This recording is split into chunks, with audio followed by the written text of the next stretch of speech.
సాయంత్రం 7 తర్వాత ఈ పనులు అస్సలు చేయకండి. ఒకవేళ చేస్తే ఏరి కోరి దరిద్రాన్ని తెచ్చుకున్నట్లే. మొదటిది జుట్టు కత్తిరించుకోవడం, దువ్వుకోవడం. సూర్యాస్తమయం తర్వాత జుట్టు కత్తిరించుకోవడం, వాష్ చేయడం వంటి పనులు అస్సలు చేయకూడదు. అలా చేయడం వల్ల అనేక ఆరోగ్య సమస్యలు తలెత్తుతాయి. అంతేకాకుండా దురదృష్టం మీ ఇంట్లో తాండవం చేస్తుంది. సూర్యాస్తమయం తర్వాత అప్పులు చెల్లించడం, ఎవరికైనా డబ్బులు ఇవ్వడం ఇలాంటి పనులు అస్సలు చేయకూడదు. అలా చేయడం వల్ల ఎక్కువ నష్టాలు కలుగుతాయి. ఇంకోటి మొక్కలకు నీరు పెట్టడం. సూర్యాస్తమయం తర్వాత చెట్లకు నీరు పోయడం వలన వాటి యొక్క పెరుగుదలకు, అభివృద్ధికి ఆటంకం ఏర్పడతాయి. దానికి కారణం ఆ సమయంలో అవి నీటిని సరిగ్గా పీల్చుకోలేకపోవడం. ఇలా చేయడం వలన మన ఇంటి యొక్క ఎదుగుదలపై ప్రభావం చూపుతుంది. దానం చేయడం.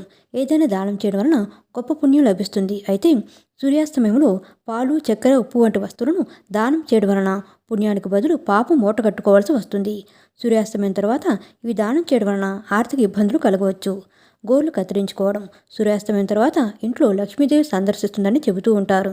గోర్లను మన శరీరంలో మురికి, మన్నాలు పేరుకుపోయి ఒక ముఖ్యమైన భాగం.